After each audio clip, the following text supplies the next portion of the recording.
Kalau Sony ngelihatnya gimana? Cirebon. Beberapa tahun berarti 2017. 17? Iya, 3 tahunan 3 lah. tahun. Udah bisa ngelihat sih hip hop Cirebon kayak gimana. Sepi bro.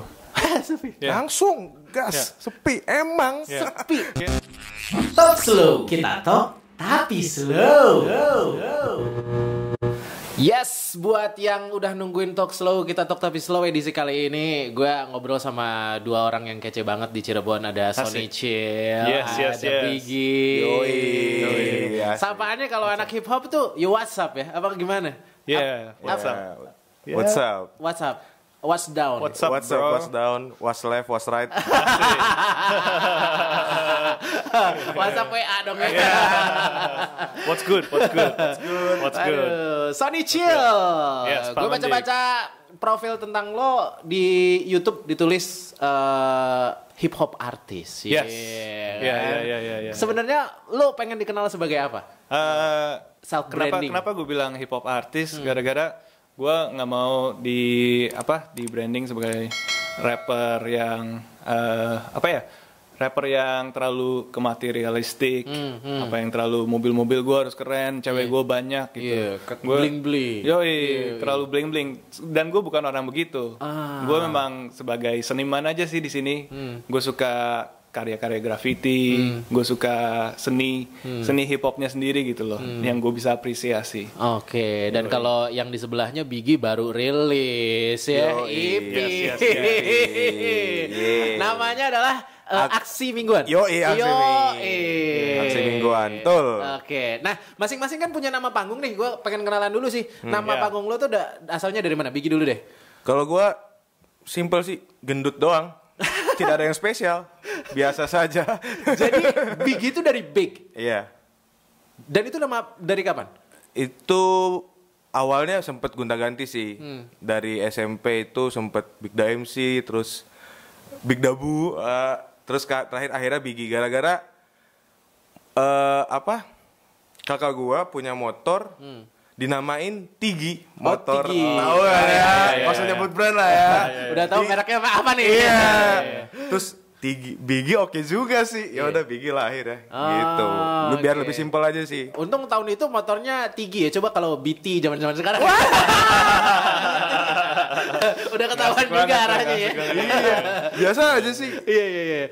Jadi awalnya emang dari kakak lo, terus lo juga Biggie lah gitu. Iya. Dan sampai sekarang tuh dipakai. Sampai sekarang. Nama asli lo adalah Yuan Alfasa. Yuan Alfasa. Oke. Dan udah nemu nih namanya Biggie udah settle banget ya. Udah. Nah kalau Sony Chill katanya justru banyak EKE-nya. Ya, kalau gue jadi pertama gue DJ dulu. DJ dulu. Tapi kalau kita dari awal nih dari tahun 99 di SMA tuh kita sering cypher sama anak-anak. Cypher, tahu kan cypher? Iya. Apa tuh? Cypher tuh kita nih nongkrong. Iya, Satu terus? orang beatbox, dia mulai nge-rap nih. Oke. Yoi, nge-rapnya ntar selesai dipasing ke lo, dia mulai beatbox gitu. Oke. Kita cypher. Iya. Jamming lah ya. Yoi. Nah di situ gue ST, soalnya Sono Tolani. ST tuh nama. ST ya. Yo what's up ST? Yeah, what's up? Dari situ gue jadi DJ. Selesai SMA tuh nge-DJ, sempat main band juga. Jadi namanya DJ ST. DJ ST gue ke Indonesia tahun 2007 masih gue pakai. ST. Tapi kadang-kadang orang di sini kan gue ST tuh TIE ya, kayak teh. Iya, teh. Jadi orang-orang di sini manggil DJ STA. STA. Sahate ya teh. Iya. Gimana sih ini jadi DJ STA? Jadi Dagang warteg. Iya. Tapi di saat-saat itu gue udah lebih ke produksi sih, lebih bikin musik. Jadi gue pakai nama rumahan. Nama rumahan gue Sono Tolani. Jadi gue pakai untuk rapper Sono Tolani. Belum ketemu Sony Chill gitu. Gue nggak sempat kepikiran itu sih. Gue baru sempat kepikiran Sony Chill pas gue datang ke Cirebon. Gue pingin punya satu personality yang gue lagi bikin album. Personality Sony Chill tuh kayak gimana gitu. Jadi di album ini gue lebih chill, secara chill, nyantai. Tapi chill kalau di bahasa Inggris juga, yo man, that guy is cold. As in, yo orang serem. Apa ya, gue boleh swearing gak sih di sini? Boleh. Boleh, gak apa-apa tuh. Boleh. I mean, that motherfucker is cold. You cold as, you know? Jadi itu chill, gue it's cold. Jadi bisa gitu juga. Dan itu pakai dari tahun 2017. 2017. Ya. Pas gue pindah ke Cirebon. Dan perjalanan lo cukup panjang juga. Lumayan panjang, bro. Lumayan panjang. Lumayan Sebelum di panjang. Cirebon lo pernah di Gue besar di Australia. Di Australia? Yoi, pas umur 16 tahun gue di sana. Jadi gue di sana sebagai atlet, dapat beasiswa program exchange. Ya, jadi atlet basket, terus dengkul gue jebol. Cedera. Tapi kan gara-gara gue kan di sana nggak ada yang support ya, orang tua juga nggak di sana kan. Jadi gue nggak bisa operasi itu. Oh, jadi cedera lo dibiarin aja terbengkalai apa gimana? Iya, biarin sembuh sendiri. Jadi gue stop main basket, gue nyari olahraga lain, ketemulah tinju. Seriusan lo? Yoi, men, Muhammad Ali itu salah satu ayah gue yang bisa gue bilang. Wih, idola banget ya. Yoi, ada Tupac, ada Muhammad Ali. Lalu dua ayah gue. Nah dari situ ya gara-gara kita hangout sama anak-anak di sekolah, cypher, gue bisa nge-rap. Nah jadilah gue berteman sama teman gue bikin band. Bandnya namanya? Still Thinking. Ya. Masih mikir ya? Masih mikir. Jadi musiknya itu hip hop, funk, reggae, jazz. 7 orang, ada keyboard, trompet, saxophone, DJ, bass, gitar, sama rapper. Oke. Yang rapnya lu bukan? Iya, rapnya gue nge-rap, terus lead vokalisnya nge-rap, yang main keyboard nge-rap, yang main saxophone nge-rap. Hampir semuanya nge-rap. Oke. Tapi kayak kultur basket sama kultur hip hop sih rada-rada deket sih sebenarnya ya. Oh, deket banget. Mungkin karena lu dulunya basket akhirnya kecemplungnya di hip hop kali. Apa emang dari sebelum Nah, tahun 96 tuh gue pernah di sekolah di Jakarta kan. Gue pernah dikeluarin dari sekolah. Gara-gara?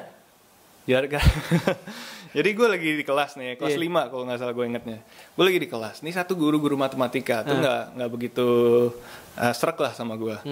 Nah dia selalu ngerjain gue secara 5 kali 50. Siapa yang tahu? Sonu. Kan gue nggak tahu gitu. Gue kan nyinyir aja. Hehehe, nggak tahu pak. Gini. Nah satu hari ini dia bilang, kamu kenapa sih selalu nggak tahu?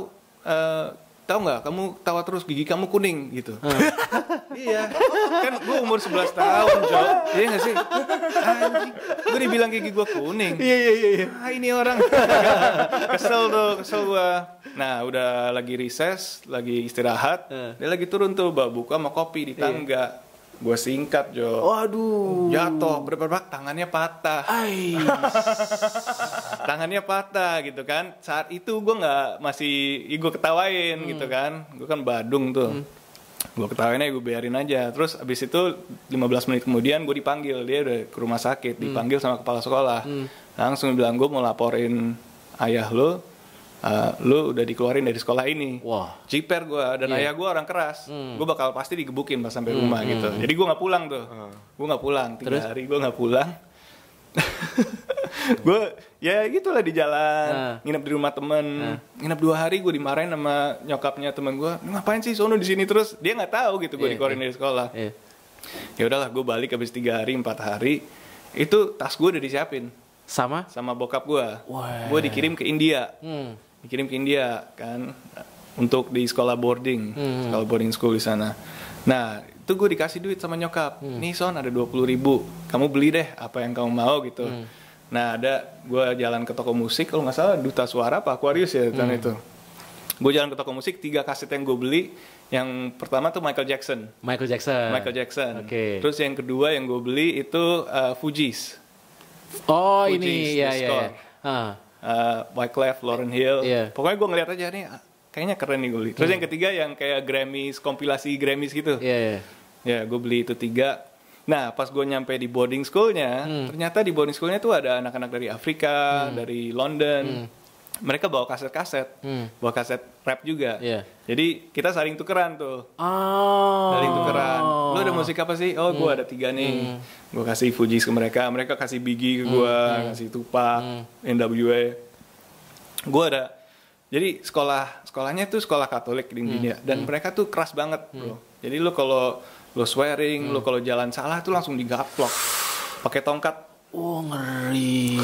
Yoi. Nah, kan gue lumayan jago di sport kan. Jadi kan jadi sport captain tuh.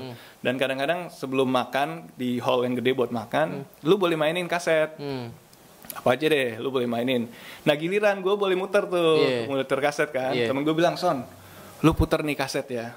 Dan yang diputar adalah kaset? Belum, ini gawat banget sih. Dia bilang, "Son, lu yang penting lu jangan puter side B-nya, lu puter side A-nya."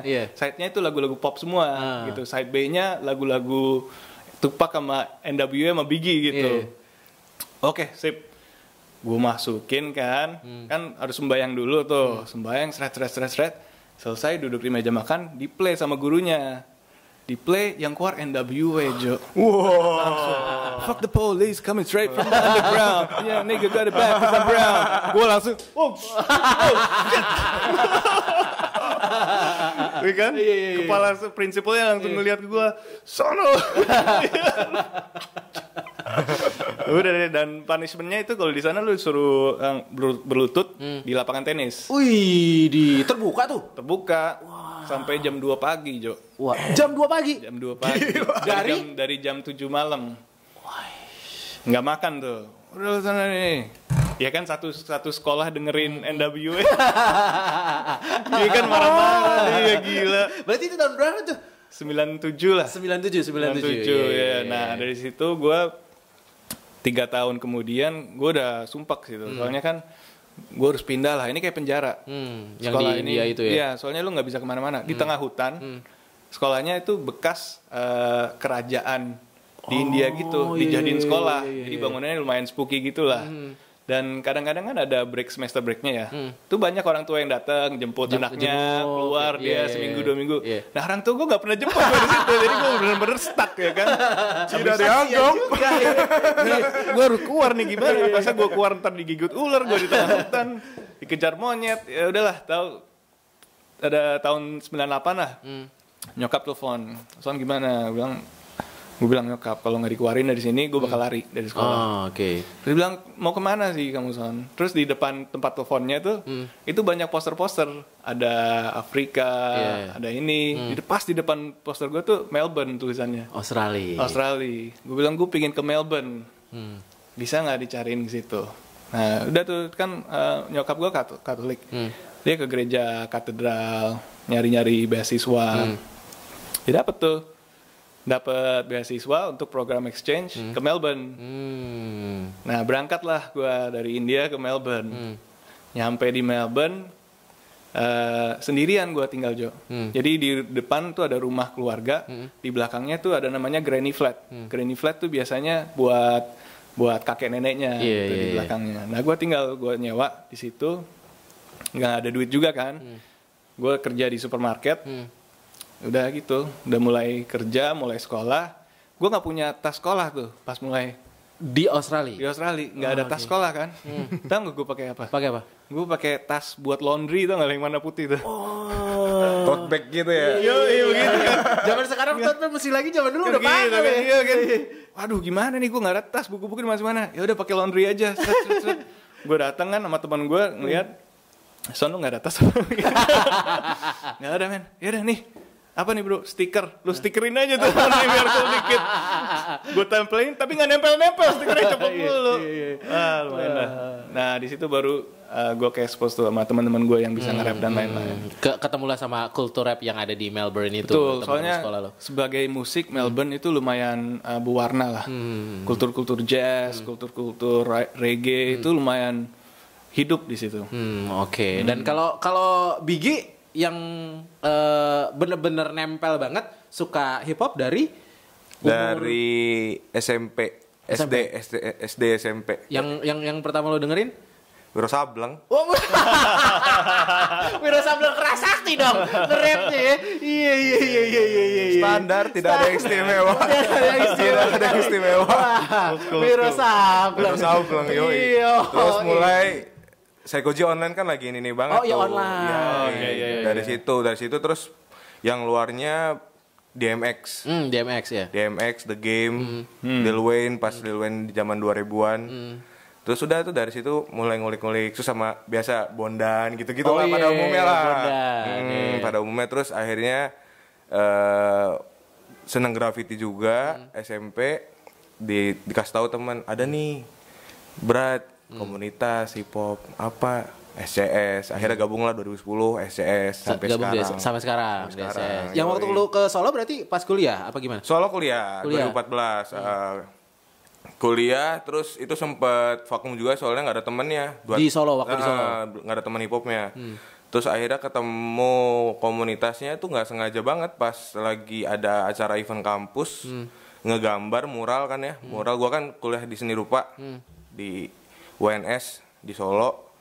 Itu lagi ada event mural gitu, mural kampung ternyata kampungnya itu tongkrongannya anak-anak hip hop ternyata.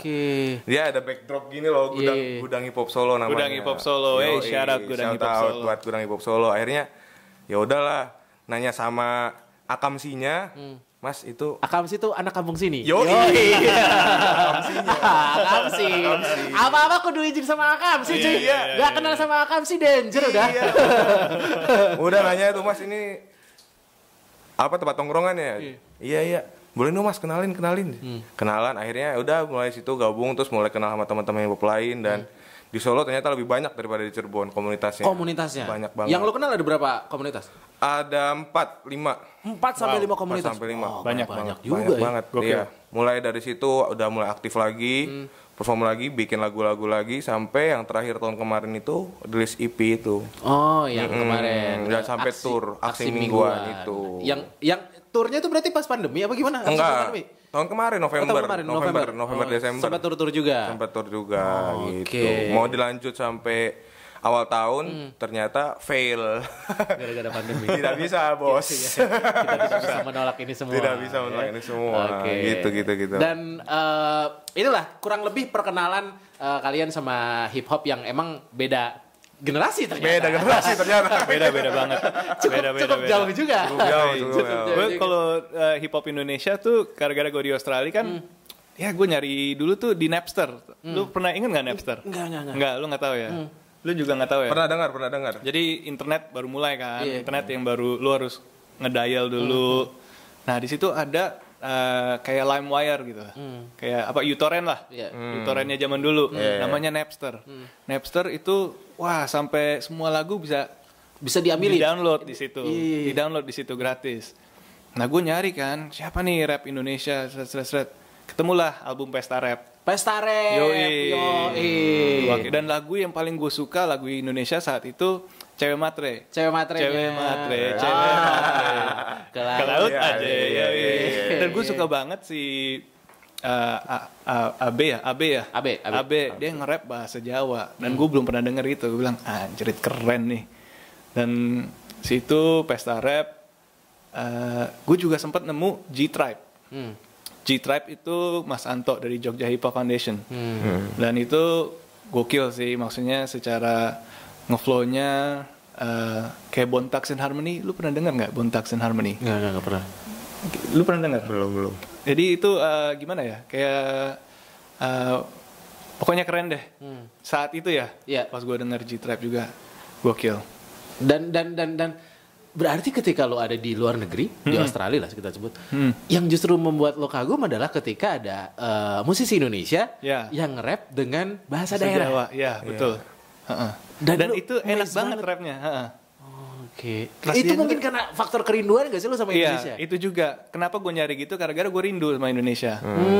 Gue pingin jadi pas gue dengerin lagu-lagu itu kayak Malam Indah, Iwake Malam Indah, gue merasa gue balik ke Jakarta lagi pas gue kecil. Emosinya tuh gue dapet banget gitu dari lagu-lagu yang ada di situ. Jadi ya mungkin karena ngewakilin kerinduan juga gitu ya sama Indonesia gitu ya. Dan skip akhirnya YouTube gue nyari dapetnya musik koran. Ada biginya juga. Musik koran. Nebeng. Diajak collab lah ya. Harus lah. Nih ngomongin tentang musik koran dari kapan musik koran? Musik koran tuh dari tahun lalu 2019. Ya, 2019 Juli apa Juni lah mulainya dari keresahan gue sendiri sih. Karena di Cirebon gue bisa bilang musisi kurang diapresiasi di Cirebon. Betul. Bigi langsung nimpal. Mungkin gak semua musisi ya, tapi secara kita ngelihat originalitas musisi, kalau lo nggak main lagu-lagu yang pop apa yang cover gitu, iya cover version, hampir nggak ada cafe yang bakal booking lo. Oke. Jadi gue mau main di mana gitu kalau kagak ada tempat yang mau ngasih wadah buat hip hop. Itu keresahan lo. Yoi. Ketika musisi yang justru punya karya original, nggak dikasih tempat. Jadi gue bilang, aduh gue harus nyari gimana gue masih bisa kreatif gitu. Soalnya kan kalau kerja melulu, gue sebagai orang yang kreatif, gue harus mengeluarkan ngapain gitu, manggung apa gimana gitu. Dan itu nggak sempat bisa, gue udah nggak nge-DJ lagi. Kalau nge-DJ juga kayaknya malas, gue udah ketuaan ya untuk dunia malamnya. Jadi gue bilang, wah gimana ya, gue harus mikir supaya bisa eksis di dunia digital ini, nyari cara. Gue pikir, gue mau syarat ke 16 bar. Tahu nggak lo 16 bar? 16 bar gue nggak tahu. 16 bar adalah channel yang dimulai dari Lipus, Mukarakat, Bali. Dari Bali. Dan itu konsepnya dia ngirim beat ke rapper, rapper nulis, dia bikin video, terus dikirim balik. Oke. Sistemnya gitu tuh. 16 bar gitu. Tapi kan nggak mungkin gue bikin yang sama kayak dia gitu. Akhirnya kan, iya gue harus modif nih, gimana caranya. Nah gue inget dulu pas belajar nge-rap tuh gue sering nyari kata di koran. Untuk improve vocabulary-nya gue nyari kata yang di koran aja. Nih kata apa, coba deh gue nyari rima pakai kata ini. Nah di situ juga kalau di season 1 musik koran, artisnya kan masih gue blindfold. Gue taruh plat di depannya, ada 3 plat, mereka boleh milih, lo mau plat yang mana sih. Ntar dari plat itu gue bikin lagunya. Di situ gue terinspirasi dari namanya Rhythm Roulette. Rhythm Roulette ini di channel Mass Appeal di Amerika. Produser ditutup matanya, dimasukin ke toko musik, dia harus milih plat. Dan dari plat itu dia harus bikin musik. Yoi. Jadi dari semua itu, dari 16 bar, dari Rhythm Roulette, dari gimana gue bikin lirik pas kecil, gue combine jadi satu. Jadilah musik koran. Oke. Yoi. Iya. Dan korannya beli ya, bukan bekas dari gorengan. Itu menarik juga itu. Itu soal ujian. Iya. Bisa aja. Udah lengket-lengket ya. Oh ini teksturnya beda ya, tidak koran biasanya ya. Ya elah. Dan korannya berarti koran nasional, koran lokal apa random koran? Yang pertama gue ambil Kompas. Season 1 Kompas. Season 2 Radar Cirebon. Oke. Tapi buat season 2 ini gue sebetulnya kan pingin ganti nama kontennya. Kenapa? Gara-gara kalau koran tuh di bahasa Inggris kan tuh jadi kurang. Oke. Ya, jadi gue nggak mau bersentuhan dengan agama kan. Nah kemarin ada salah satu penonton di musik koran, sugesti yang gue rasa keren banget sih, dan gue harus shout out. Namanya Jalul Alternatif. Woi, itu dicek di komen ada deh. Di komen lo cek deh ada. Terus kalau ada di blog di report nih. Take down. Dia suggest. Gimana kalau musik kata? Musik tidak buta. Musik tidak buta kata. Iya. Ini keren nih anjing, gue pakai dah. Jadi kemungkinan akan berganti dari musik koran jadi musik kata. Jadi musik kata ya. Kemungkinan ada. Kayaknya bakal sekali. Soalnya ntar gue lebih luas lagi, gue bisa pakai majalah. Yang penting ada kata-katanya ya. Ada kata-kata, betul. Iya. Bisa nge-scroll di Instagram random. Seret. Gokil loh. Iya. Gokil. Nge-scroll di timeline. Twitter. Iya. Anjay. Iya. Keren juga. Kayaknya lo harus main nih musik koran ini. Ya dong, main dong, coba dong. Kagak enak aja lu. Gua ke penyiar. Ya elah, gak apa-apa kali. Waktu lu diajak tuh di season 1 ya? Begitu ya? Season 2. Episode pertama. Waktu lu diajakin langsung iyain apa mikir dulu? Wah, auto yes. Oh, auto yes. Ya, kayak gitu tuh awal ketemunya Mas Onu tuh bikin event gitu di Grage City. Cirebon. Cirebon. Bikin event gitu anak-anak hip hop Cirebon di situ perform. Dan dia katanya sih seneng sama perform gua, nggak tahu benar apa enggak. Jilat terus bro. Kayaknya sih. Terus dia gitu. gokil. Akhirnya diajak lah gitu, terus ya udah, ayo mas go, gas. Akhirnya bikin deh, baru kesampaian di episode pertama. Kata lo yang dapat tuh apa sih? MotoGP, tisu, terus apa lagi? Tisu, rapid test ya. Sama 4 ya kalau nggak salah. iya, satu lagi apa ya? Wah udah lupa lah. Gitu lah. Nonton lah di YouTube nih lah. Iya, nonton lah. Termasuk yang susah nggak sih menurut lo? Lumayan sih, soalnya kita nggak bisa bebas gitu. Iya. Nggak bisa bebas, cuman kita bisa mengalihkan kata-kata yang itu tuh menjadi makna lain. Menariknya di situ. Jadi nggak rapid test nggak harus ya udah rapid test gitu. Sebenarnya bisa diibaratkan apa gitu. Kayaknya otaknya sengklek di rapid test atau gimana kan gitu kan. Bisa.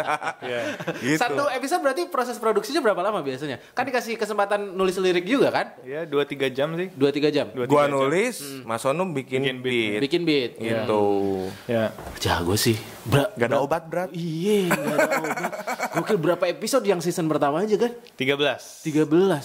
Seenggaknya dia bikin beat 13 biji. Wah men, jadi YouTuber tuh gak gampang ya. Yes. Gue bisa skillful ya. Salut buat kalau yang YouTuber gak pakai ini ya, gak punya tim di belakangnya yang bener-bener dia syuting sendiri, dia edit sendiri, terus bikin thumbnail sendiri. Terus apalagi kalau ada musik kan gue harus bikin musiknya juga, ngundang-ngundang rappernya. Jadi susah men. Iya, ini ngomongin tentang ngundang rapper, yang paling banyak viewers tuh yang sama Tuan 13. Tuan 13. Ya, share out Tuan 13. Iya. Dan itu prosesnya termasuk yang ribet gak waktu sama Tuan 13 atau asik-asik aja santai-santai? Sebetulnya Tuan 13 tuh ngefans sama album Batik Tribe. Oh ya? 2007 gue pernah balik ke Indonesia untuk explore. Jadi pas gue balik ke Indonesia tuh tahun 2007, musik hip hop kebanyakan mereka masih nge-sampling lagu-lagu luar. Lagu-lagu ngekrang lah, Soulja Boy lah, inilah. Dan gue bilang, kenapa sih nggak banyak rapper-rapper di Indonesia, apa produser Indonesia yang ngulik sampel-sampel gamelan, sampel-sampel Sunda, apa Bali, kan itu banyak banget yang bisa disampel. Nah jadilah tuh album Batik Tribe. Dengan itu banyak rapper-rapper yang sekarang terkenal ngefans banget sama Batik Tribe. Oke. Dan termasuk salah satunya Tuan 13. Dan termasuk salah satunya Mas Upi ya. Oke. Dan diajak collab berarti ya gampang-gampang aja. Iya, dia chill banget sih dia. Ya kapan aja datang. Bukan kapan aja, maksudnya di set untuk jadwalnya datang ke sini, dia datang sama keluarganya dia sekalian liburan di sini, hangout. Dia benar-benar asik sih, chill. Asik. Kebanyakan yang dari gue biasanya episode 1 sama 6 tuh gue pingin lokal artisnya dulu. Lokal artisnya dulu. Terus yang dari 6 ke atasnya gue baru manggil yang dari luar. Oke. Konsepnya awalnya emang gitu. Emang begitu ya. Soalnya kan gue mau naikin Cirebon. Gue mau kasih lihat Cirebon loh punya rapper-rapper kayak gini gitu. Kan lu harus tahu di mana lu berdiri kan untuk jadi lebih hebat lagi gitu. Jadi di mana gue berdiri itu Cirebon. Jadi Cirebon harus gue bikin hebat dulu. Baru yang lain bakal jadi lebih hebat lagi. Calon wali kota Cirebon.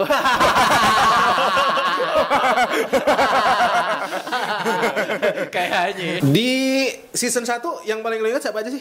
Semua ada, semua ingat semua kayaknya. Jadi episode 6 tuh gue undang namanya Dom Dom. Dom Dom DJ-nya Tuan 13. Dom Dom. Dan Mas Dom Dom ini skillful banget Mas. Dia skater terkenal di Indonesia. Beat making bisa, nge-rap bisa, nge-DJ bisa gitu. Jadi salah satu orang yang skillnya hampir komplit sama kayak gue gitu, bisa semua lah gitu, multi talented. Nah untuk ketujuhnya kalau nggak salah 8 Ball gue ngundang. 8 Ball ya. Terus ada Sonja dari Surabaya. Terus ada Explicit Verbal dari Bekasi. Siapa lagi ya? 10 tuh. Ada Sickness MP dari Pajajaran ya? Sickness dari mana? Bukan, Jawa Timur. Pacitan. Nah, episode 13 siapa lagi kalau bukan Tuan 13 gitu ya kan? Penutup season. Sekalian penutup season gitu. Oke, dan biasanya mereka diundang sini ke Cirebon. Iya, gue undang sini. Dan gara-gara gue musisi juga, musisi yang pernah struggling gue memang punya budget buat musik koran. Oke. Gue sediain hotel sama transport buat mereka dan artis fee-nya gue siapin juga gitu. Soalnya yang harus dibetulin tuh kan ekosistem musisi. Menghargai si musisinya. Betul. Ya, lu kalau mau jadi musisi, lu harus tahu lu ngerjain musik ini lu kerja. Dan menghargai kerjanya, lu harus bisa artis fee-nya dikasih gitu. Wih, gue nanya ke Bigi, lu dibayar berapa, Ci?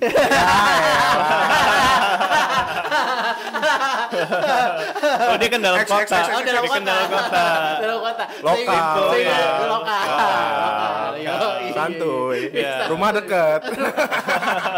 Gak usah hotel-hotelan lah. Home sweet home pokoknya. Yang penting pas break nasi padang cuy. Yoi. Jamblang aja. Biar lokal banget. Tapi memang harus gitu sih. Kalau kita nggak begitu, mereka nggak bisa, ekosistemnya kita nggak bisa bergerak di Cirebon sendiri ya, apa di Indonesia. Menurut gue salah satu masalah terbesar di art itu adalah bagaimana orang mengartikan bahwa si yang kerja di art ini kerja. Yes. Betul. Ya. Dan kerja itu orientasinya uang. Iya. Iya kan? Gue sangat ngerasain banget sih, soalnya kan gue juga bekerja di visual, di seni rupa juga, berkeseni rupaan juga. Cuman nggak yang ngelukis, gue lebih ke desainnya, lebih ke desain sama mungkin kalau lukisnya mural. Mural, dan itu emang di sebelah mata banget. Ya elah mas, cuman gini doang. Nah, itu tuh. Jadi lu kayak yang temen lo nyuruh lo, bikinin gua logo dong. Selesai. Udah, terima kasih. Iya. Itu. Dan itu yang sebenarnya mencoba Perbaiki ekosistemnya. Soalnya kan kita sebagai beatmaker, ya kan, kita mau lebih baik lagi. Ya lo belilah beatnya, dan duitnya bisa disimpan untuk buat beli mikrofon yang lebih bagus. Jadi kedepannya produksinya lo bisa vokal lo bisa lebih bagus lagi gitu loh. Ekosistemnya begitu kan. Dia ada seniman buat cover lagu. Ya siapa tahu dia rapper juga kan. Lo beli covernya terus dia pakai buat studio time. Kan berarti ekosistemnya mulai berputar gitu loh mas. Jadi musisi juga bisa hidup dari situ. Kalau di Indonesia memang gratisan dulu ya. Yalah bos. Gimana kita bisa temen bos. Yalah bos. Bisa lah bos. harus bisa. Harus belajar sih dari emang harus dari rapper-rappernya sendiri juga harus belajar sih. Nah, kalau berarti yang setidaknya lo yang bisa compare dari apa yang habit di luar negeri sama di Indonesia lah ya. Ya mungkin itu salah satunya. Ya. Di luar negeri hampir kalau kita mau featuring sama artis besar harus ada fee-nya. Meskipun teman ya. Itu memang sebagai diri kita sendiri kita tahu gitu. Lah harus ada apresiasinya. Cara mengapresiasinya. Betul gitu. Dan kalau di musik koran sendiri yang biasanya lo ajak collab, kriterianya apa? Yang pertama sih harus asik sih ya. Tinggi minimal 170 cm. Enggak itu dong, bukan yang polisi ya. Apa. Gue sebetulnya nggak ada kriteria tertentu sih sebetulnya. Kan bisa aja orang ngeklaim gue rapper, gue ajakin gue dong. Gitu. Ada yang banyak sih yang minta untuk masuk. Tuh, tapi kalau gue nggak suka sama flow-nya, gue belum mau masukin gitu. Tes mungkin. Tes betul. Oh, berarti balik lagi ke tes. Ke tes gue aja sih kalau gue suka. Oke. Sama gimana dia ngeflow-nya dan lain-lain. Termasuk ya attitude. Termasuk attitude juga mas. Aduh, bener banget tuh. Kalau gue termasuk orang yang lebih mementingkan attitude dulu baru ke karya. Oh ya? Kenapa? Kalau karya itu pasti udah ngikutin attitude. Kalau attitude kan udah emang di luar karya, ya emang udah pola pikir, sikap apa, baru diterapkan jadilah karya. Nah itu, jadi kalau karya bener. Nomor 2 attitude dulu kalau gue ngeliat orang. Iya. Namain nggak tentang attitude dari karya? Bener sih, aman. Kalau attitude lo memang jelek ya pasti lagu-lagu lo mau, apalagi di hip hop tentang bragging gitu ya kan, gue sok begini sok begitu ya pasti kelihatan gitu di musiknya. Oke, jadi attitude dulu nih. Ya. Dan kriterianya ada satu lagi sih, sebetulnya harus bisa nulis cepet mas. Oh iya, di waktu tadi ya. Iya, kan cuma 2-3 jam gitu loh. Kalau lu nggak bisa nulis cepet, ya bos, waktu bos. Mas tanggung mas. Game MPS deh. Game. Cari ide dulu. Yang paling berkesan sama yang pengen lo ajakin collab? yang paling berkesan untuk di Musik Koran nih? Wah, semuanya, Pak. Semuanya gokil. Tapi kalau yang pengen banget lo ajakin collab? Nah, kalau ngajakin collab kan sebenarnya kita udah collab di Musik Koran. Iya, tapi kan next nih, yang pengen banget lo ajakin collab? Yang pengen diundang lah. Diundang di Musik Koran. Diundang di Musik Koran. Oh, yang belum pernah masuk ke Musik Koran. Mau gue bocorin dah? Boleh. Satu deh yang paling menurut lo ini banget gitu. Gue bocorin aja deh supaya lo bisa nungguin gitu. Oke. Gue ada Drugon yang bakal 2 minggu lagi. Drugon artis dari Jakarta, Jakarta Utara. Ada Raben, ada Z itu salah satu pemenang battle rap. Nah, kemarin dia menang di Fluffs, di acara Fluffs Festival tuh. Terus ada Mas Anto Gantas dari Jogja Hip Hop Foundation. Ada Gans, GUNZ dari Papua. Namanya tukang cukur hip hop dia, Mas. Tukang cukur hip hop. Tapi gokil suaranya. Bisa nyanyi, bisa nge-rap. Salah satu favorit artis gue lah, Gans ya. Terus yang terakhir Willy Benarko. Udah listnya berarti. Timeline-nya udah jelas. Jadwalnya harus udah ada. Iya. Sampai season 5, Mas. Biar ngalahin yang film-film, ngalahin sinetron. Kayak Marvel Cinematic Universe ya. Timeline-nya udah jelas ya. Iya. Apalagi yang dari luar kota kan organizing-nya susah, Mas. Oh iya, termasuk ya sekarang kondisi lagi kayak gini juga kan. Iya, betul. Oke. Nah, itu kalau kita ngelihat kultur hip hop nih secara internasional sekarang tuh lagi kayak gimana sih? Ya kalau gue sih kurang suka ya dengan lagu-lagu komersial yang dikeluarin sekarang. Yang sering trending di YouTube segala macam. Terlalu ABG buat gue sih. Ya. Karena umur kali ya. Iya, terlalu ABG. Tapi kan musik kan nggak kenal penikmatnya beda gitu, nggak kenal umur dan penikmatnya beda. Ya gue nggak terlalu menikmatin aja sih apa yang ada di komersil itu. Yang sekarang. Gue malah lebih suka dengerin Bruno Mars sih daripada rap-rap yang autotune gitu.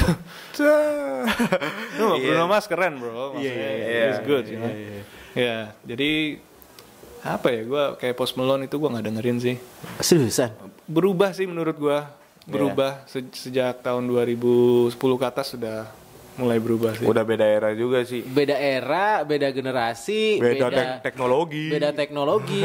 Dan menurut lo teknologi ini yang membuat si hip hop tuh aneh? Enggak sih. Enggak aneh. Orangnya. Orang yang memanfaatkan teknologi untuk berkarya. Betul, maksudnya gue masih kayak Kendrick Lamar. Lu masih bisa lihat originalitas dia keluar sebagai artis. Joyner Lucas.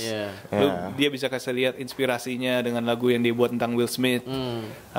Logic. Dia juga rapnya gokil. Jadi gue masih dengerin sih, tapi kan itu nggak sekomersil sama yang lain-lain gitu loh. Sama ini sih kalau gue sendiri ngelihat isu yang diangkat di lagunya. Hip hop tuh bukan masalah itu aja sih, bukan masalah uang, emas, cewek, kekayaan duniawi. Itu kan riba padahal. Mobil yang lo pakai syuting itu cicilannya pakai riba lo. Iya. Padahal riba. Kan sebenarnya masih banyak yang harus diangkat. Masih banyak banget harus yang diangkat sebenarnya. Enggak cuma itu aja, enggak cuma kesombongan si rapper itu. Sombong-sombong rapper apa ya? Iya. Heran. Yang kemarin gue yang rambutnya Tekashi. Oh iya. Yang sama Nicki Minaj itu sempat trending juga. Iya, gitu-gitu. Jadi garbage. Bisa berkontribusi lebih sebenarnya hip hop tuh. Ya. Entah masalah apapun ya, bisa menjadi salah satu podium untuk bersuara paling ini hip hop tuh. Paling kenceng untuk menyuarakan apa yang dirasakan sama si musisinya gitu ya. Kan kita bisa nulis lirik banyak di situ, bisa dikeluarin semuanya. Iya, secara jumlah kata. Betul, Bapak. Itu pasti lebih banyak. Iya. Berarti secara message otomatis juga akan lebih banyak. Betul, ya. Iya, dan sekarang cuma skirt aja. Wow. Iya. Tapi kita bisa lihat di timeline-nya juga gitu. Tahun 80-an hip hop udah mulai, Run DMC keluar, tapi di situ juga banyak yang drug dealing, narkoba, terus duitnya dipakai lagi buat labelnya, dan liriknya juga mereka cerita tentang struggle-nya dia kan, terus masuk ke tahun 90 di mana dia masih struggling juga, tapi akhirnya hip hop mulai meledak kan 90 ke atas tuh. Di tahun 2000 mereka udah meledak, punya mobil, udah punya cewek banyak, ya Gitu. Cerita yang dikasih juga sekarang beda lagi. Iya, karena mungkin apa yang dialamin sama si musisinya nggak sih? Itu juga, tapi faktor dari label gede memang begitu sih. Mereka jadi gimana ya? Kalau tahun 60 70 owner label kan pakai cerutu ya. Udah tua gitu, kayak Godfather lah. I don't know. It sounds good. Fuck it. Release it. Dia nggak tahu gitu. Tapi sekarang orang-orang yang di labelnya mungkin terlalu muda, cool gitu kan. Dia bilang, wah ini mah nggak cocok lagunya kayak gini. Ini yang kayak gini nih, lo harus bikin yang kayak gini. Jadi attitude yang dia bilang, gue nggak tahu, tapi kita coba aja. Itu nggak ada lagi. Jadi lo diformulasikan, lo harus begini nih. Jadi itu justru yang diarahkan. Betul. Iya. Ini mah nggak bakal. Tapi kan zaman dulu, I don't know. Fucking do it, go do it, win gitu loh. Iya kan? Zaman sekarang enarnya ngelihat, nggak bisa nih, lu nggak laku bos, kayak gini nih, lu bikin yang kayak gini baru laku. Ya kan berarti lu sebagai musisi lu terpencil lagi gitu. Lu nggak bisa eksplor yang lebih luas. Betul. Sementara gaya hidup sudah mahal bro. Iya, itu dia. Malah dipamer-pamerin. Iya, gak enak juga. Kita yang miskin bagaimana? Tapi kalau menurut pandangan lo, untuk era sekarang berarti maju atau mundur? Maju sih, maksudnya. Maju kan? Iyalah, maju apalagi di Indonesia. Di Indonesia maju banget. Nah, secara kultur Indonesia gimana?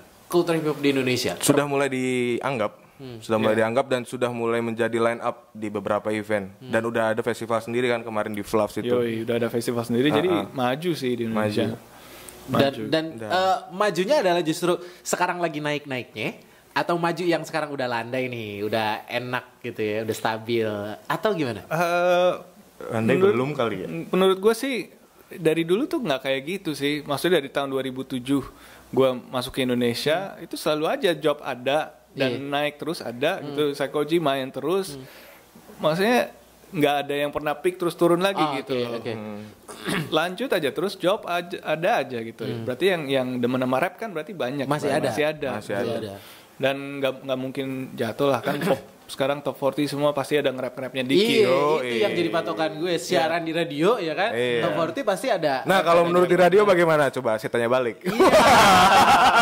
Saya bahaya. Hip hop bagaimana di radio? Coba. Yang selama ini kalau yang collab pasti aman, banyak yang request. Nah gitu. Aman lah ya berarti ya. Aman ya. Asik. Nah, internasional udah sedikit, geser nasional, Cirebon. Nah, kultur hip hop Cirebon. Bikin dulu, yang lo rasain kayak gimana? Dari berapa sih? 2000 berapa tadi? 2010. 2010, 10 tahun kan? 10 tahun. Yang lo rasain di Cirebon? Rame sepi sih mas. Rame sepi. Keluar masuk. Jadi kayak waktu zaman 2010 sampai 13 sebelum cabut kuliah ya. Itu lagi banyak-banyaknya. Lagi kenceng-kencengnya. Kenceng-kencengnya, tapi banyak yang masuk, banyak yang keluar ngelihat ngelihat keren nih. Terus jadi apa ya? Jadi dianggap playboy. Gak tahu sih. Iya, jadi banyak yang keluar dia mau naikin namanya sendiri udahnya cabut. Bikin lagunya mah enggak gitu. Ada yang gitu. Ada yang masih ini sampai sekarang, ada yang masih terus sampai sekarang, ada yang nongkrongnya aja ada. Nggak keluar nggak bikin lagu nongkrong aja ada. Gabung doang cuman dia ikut bikin event, bikin movement, jalan, ada macam-macam lah mas. Terus kalau kuliah nggak tahu sih ya, nggak, cuman ada sih, ada cuman nggak terlalu kenceng. Kalau sekarang justru malah yang dari luar kotanya main ke sini, ke Cirebon. Main ke musik koran bro. Main musik ke koran. Ngejilat lagi. Regenerasi aman gak sih cuy? Regenerasi itu sangat disayangkan. Mungkin pas zaman gue SMA sebelum cabut lagi rame-ramenya. Abis itu bleng keluar kota semua. Dan kayak keputus tuh mata rantai. Iya, nggak ada ininya. Oke. Justru malah pas lagi kuliah, pas pulang gitu, ayo ngumpul, bikin apa nih, apa yang bisa dibantu, apa yang ini. Oh gini. Akhirnya ditinggal, nggak ada kelanjutannya lagi. Kan bisa on call atau gimana kan sebenarnya. Itu kurang sih, jadi merasa bersalah juga sih kalau gue sendiri, kayak yang aduh kok gini ya, sepi. Akhirnya gue gerak sendiri sekarang gitu. Gerak sendiri. Iya. Kalau Sony ngelihatnya gimana Cirebon? Beberapa tahun berarti 2017. 17? Iya, 3 tahunan 3 lah. tahun. Udah bisa ngelihat sih hip hop Cirebon kayak gimana. Sepi bro.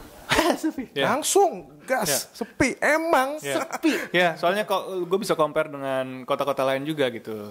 Ya dari kota Jogja. Patokannya apa menurut lo sepi? Karya yang dibikin sama anak-anak Cirebonnya atau event yang digarap atau kayak gimana? Jadi kita balik ke pelakunya dulu sih. Pelakunya. Lo kalau lihat, ambillah Bogor.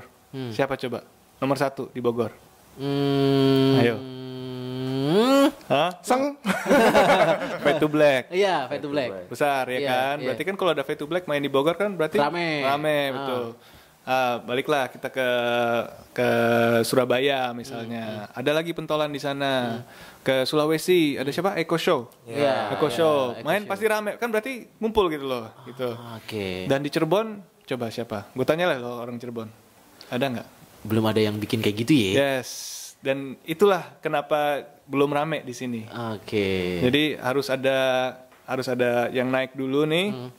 Udah gitu harus dibanyakin workshop beat making sih. Workshop musiknya dulu. Iya. Soalnya beatmaker tuh hampir nggak ada di Cirebon. Rapper banyak. Yang bikin beat, yang bikin beat nggak ada. Yang bikin beat hampir nggak ada. Iya, gue sampai akhirnya belajar sendiri, Mas. Bikin beatnya, soalnya mau beli yang ada duitnya. Jadi kalau misalnya ada banyak beatmaker, pasti rapper juga bermunculan. Pasti jadi rame. Lo lihat jamur di musim hujan. Iya. Bandung, Grimlock Record, ya kan? Dia punya beatmakernya, ada DJ-nya di situ. Turntables banyak banget di Bandung. Itu pasti berjamur kalau udah ada yang memulai itu. Dan lo bisa berharap Cirebon termasuk yang punya potensi. Kita pernah punya Black Burning, bro. Yoi, bro. Itu dulu. Itu dia. Wah, itu semuanya, Mas. Semua elemen. Iya, semua kan? elemen hip hop, graffiti, breakdance, apa-apa. Semua dibikin. Nggak tahu sih, Mas. Gue pas udah kuliah tuh kabar tuh ya udah hanya sekedar kabar. Movement ada, pas Black Burning pulang-pulang. Ada, cuma afternya tuh kan harusnya berdampak ya. Iya. Gua ikut nge-rap itu gara-gara Black Burning 3. Gue SMP kelas 2. Yeah. Anjing, tahun depan gue harus perform di situ. Berarti ke expose kan? Iya. Dari Black Burning kan acara tahunan, setahun sekali kalau nggak salah. Udah ke 12 lupa lagi anjir. Lu bayangin kalau Black Burning bisa jalan sekali dalam 2 bulan. Ya kan? Pasti banyak yang lebih minat lagi. Dan di acara Black Burning misalnya diajarin cara bikin beatnya. Nah itu gara-gara ramenya itu pas zaman-zaman gue SMA itu. Iya. Jadi ya ekosistem sih. Ya. Jadi acara setahun sekali ya kurang sih buat kita lebih rame lagi gitu. Ayolah Black Burning lagi lah. Ayo. Yo, gas yo. Kapan yo? Ayo deh. Gue bantu lah. Gimana nih Mas El? Gas gak?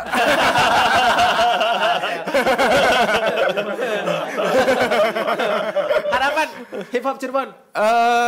Ya seperti pada umumnya lah, rame, semoga aktif, bergerak terus, entah itu bergerak ya maju lah ya, jangan mundur. Bener sih. Sekarang yang namanya bergerak kadang-kadang nggak selalu maju, cuy. Yoi, sekarang fasilitas ada, Mas Sono udah bikin studio di sekolahnya dan bisa dipakai, bisa dimaksimalin. Mas Sonunya? Oh enggak. Bukan dong. Mau diapain Mas Sonunya? Ya Allah, tolonglah. Udah mau closing nih. Iya, udah ada fasilitas beatmaker ada sekarang, udah ada. Kurang apa lagi? Anda-andanya nih sekarang gitu. Orang-orangnya aja sih sekarang. Sekarang fasilitas udah ada, beatmaker sudah ada, dan walaupun pengen belajar sendiri pun udah banyak caranya sekarang di YouTube. Udah bisa belajar sendiri. Ya. Oke. Balik lagi ke orang-orangnya sekarang mah. Balik lagi ke orang-orangnya. Kalau Sony Chill, harapannya buat hip hop Cirebon? Kalau regenerasi sih semenjak gue masih ada di Cirebon sih pasti bakal ada regenerasi di sini. Wih. Nah mungkin gue nggak bikin regenerasi. Wali kota. Anak Cirebon keren. Enggak cuy, dengar-dengar mau bikin label. Oh iya, saya ikut. Sampai jatuh. Dan juga kita bakal adain sih ntar workshop beat making, workshop. Ya kita undang teman-teman lah dari Jakarta buat sharing-sharing. Tapi yang pasti kalau ada kita di sini yang berjuang, kita pasti bakal naik terus. Yoi. Selama ada yang berjuang, pasti ada hasilnya. Iya. Hustle dengan hasil. Hustle squad. Thank you udah ngobrol-ngobrol. Thank you. Taman Dika. Wah, thank you Biggie, Sony Chill. Dan buat yang nonton video ini seperti biasa, jangan lupa buat like, comment, subscribe. Dan jangan lupa terus update. Subscribe. Talk slow, kita talk tapi slow.